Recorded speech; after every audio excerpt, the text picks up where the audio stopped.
ബിസ്മില്ലാഹിർ റഹ്മാനിർ റഹീം. ലോക പരിസ്ഥിതി ദിനമാണ് ഇന്ന്.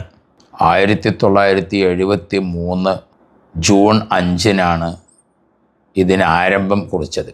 ഒരേ ഒരു ഭൂമി എന്നതായിരുന്നു ആദ്യത്തെ പ്രമേയം. അഥവാ ഗോളങ്ങളും മറ്റുമൊക്കെ ഏറെ ഉണ്ടെങ്കിലും സ്വർഗീയ സമാനമായ ഏക ഗോളം ഭൂമി മാത്രമാണ്. ആദം ഹവ്വ ദമ്പതികൾ സ്വർഗത്തിൽ നിന്നാണ് ഭൂമിയിൽ വരുന്നത്. മറ്റു ഗോളങ്ങളിൽ എവിടെയും ഭൂമിയെപ്പോലെ ജലസാന്നിധ്യം ഇല്ല. മറ്റു ഗോളങ്ങളിൽ എവിടെയും ഭൂമി പോലെ ഓക്സിജൻ സൗകര്യം ഇല്ല. വെള്ളവും ഓക്സിജനും ജീവജാലങ്ങളുടെ നിലനിൽപ്പിന് ഏറ്റവും പ്രധാനമാണ്.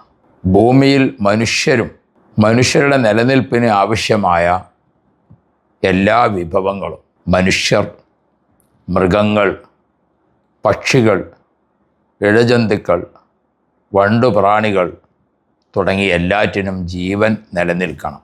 സമുദ്രജീവികൾക്കും കരജീവികൾക്കും ജീവൻ നിലനിൽക്കണം. ഇതിനെല്ലാം സൗകര്യപ്പെട്ട ഒരേ ഒരു ഗോളം ഭൂമി മാത്രമാണ്. ഭൂമിയിലല്ലാത്ത ഗോളങ്ങളിലൊന്നും ഈ സൗകര്യങ്ങൾ ഇല്ല. അതാണ് പടച്ച തമ്പുരാൻ വൽ അർള വളഅഹാ ലിൽ അനാം, ഭൂമിയെ നാം മനുഷ്യ സഞ്ചാര യോഗ്യമാക്കിയിരിക്കുന്നു എന്ന് ഉണർത്തിയത്. മനുഷ്യൻ ഭൂമിയിൽ അള്ളാഹുവിൻ്റെ പ്രതിനിധിയാണ്. പ്രതിനിധിയുടെ ഉത്തരവാദിത്വം ഉടമസ്ഥൻ്റെ കൽപ്പനകൾ വഴിപ്പെട്ടും അനുസരിച്ചും ജീവിക്കുക എന്നതാണ്. ഭൂമിയിലെ സർവ്വ സൃഷ്ടിചരാചരങ്ങളും അള്ളാഹുവിൻ്റെ സൃഷ്ടികളാണ്. അവർക്കെല്ലാം ഉള്ള വെള്ളം, അവർക്കെല്ലാം ഉള്ള ഓക്സിജൻ, അവർക്കെല്ലാം ഉള്ള പഴവർഗ്ഗങ്ങൾ, അവർക്കെല്ലാം ഉള്ള ധാന്യവസ്തുക്കൾ, അങ്ങനെ ഭക്ഷ്യവിഭവങ്ങളെല്ലാം ഭൂമിയിൽ അള്ളാഹു സംവിധാനിച്ചപ്പോൾ നഷ്ടങ്ങളും കേടുപാടുകളും നാശങ്ങളും ഇല്ലാതെ അതിനെ സംരക്ഷിക്കുക എന്ന ഉത്തരവാദിത്വം മനുഷ്യനായ പ്രതിനിധിക്കുള്ളതാണ്. അള്ളാഹു ആ വിഷയം നമ്മെ ഏൽപ്പിച്ചപ്പോൾ അതൊരാരാധനയായിട്ടാണ് പഠിപ്പിച്ചിട്ടുള്ളത്. വെള്ളം മലിനപ്പെടുത്താതിരിക്കുക എന്നത് ആരാധനയാണ്. ചെടികളും വൃക്ഷങ്ങളും നട്ടുപിടിപ്പിക്കുക എന്നത് ആരാധനയാണ്.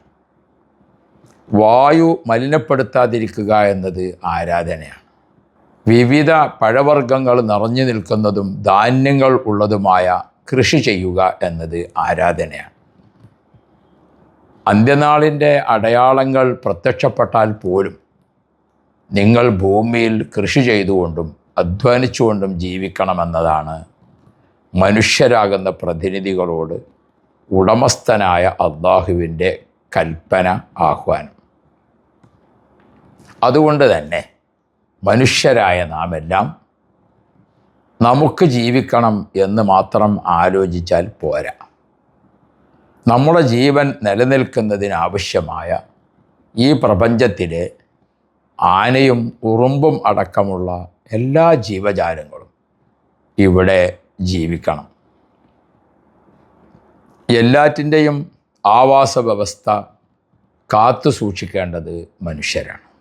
മനുഷ്യൻ ഭൂമിയിൽ നന്മകൾ ചെയ്യുമ്പോൾ അതിൻ്റെ ഗുണം എല്ലാ ജീവജാലങ്ങളും ആസ്വദിക്കും.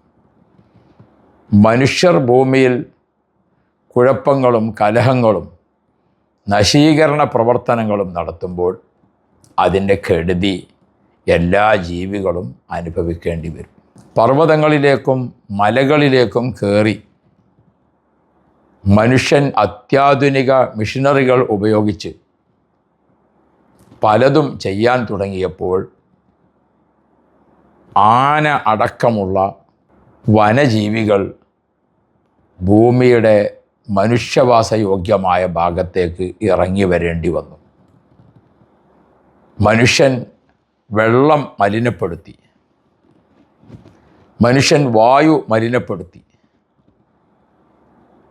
മനുഷ്യൻ എല്ലാ ജീവികൾക്കും ആവശ്യമായ ഉപജീവന സാധന സാമഗ്രികൾ നശിപ്പിക്കാൻ തുടങ്ങി. മരങ്ങൾ, ചെടികൾ, പച്ച പിടിച്ച് നിൽക്കുന്ന എല്ലാം ഒരു ജീവിക്കല്ലെങ്കിൽ മറ്റൊരു ജീവിക്ക് ആഹാരമാണ്.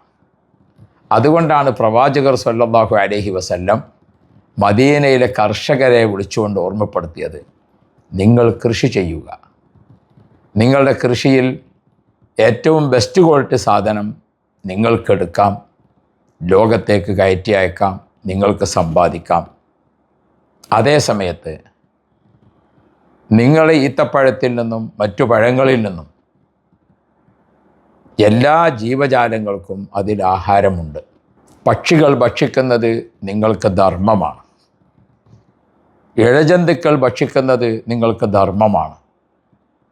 നിങ്ങളുടെ കൃഷി, നിങ്ങളുടെ പഴവർഗ്ഗങ്ങൾ എല്ലാറ്റിലും നിങ്ങൾക്ക് ആരാധനയുടെ ഫലമുണ്ട് എന്ന് പഠിപ്പിച്ചപ്പോൾ വൽ അർള വളഅഹാ ലിൽ അനാം, ഭൂമിയെ നാം മനുഷ്യസഞ്ചാരയോഗ്യമാക്കി എന്ന വിശുദ്ധ ഖുർആനിൻ്റെ ആഹ്വാനവും വമാ ഖലഖത്തുൽ ജിന്ന വൽ ഇൻസ ഇല്ലാ ലിയഅ്ബുദൂൻ, മനുഷ്യവർഗത്തെ അള്ളാഹുവിനെ ഭയപ്പെട്ടും വഴിപ്പെട്ടുമുള്ള ആരാധനയ്ക്ക് വേണ്ടി സൃഷ്ടിക്കപ്പെട്ടു എന്ന പ്രഖ്യാപനവും ചേർത്ത് വായിക്കുമ്പോൾ നമ്മുടെ ഉത്തരവാദിത്തം വളരെ വലുതാണെന്ന് ബോധ്യമാകും.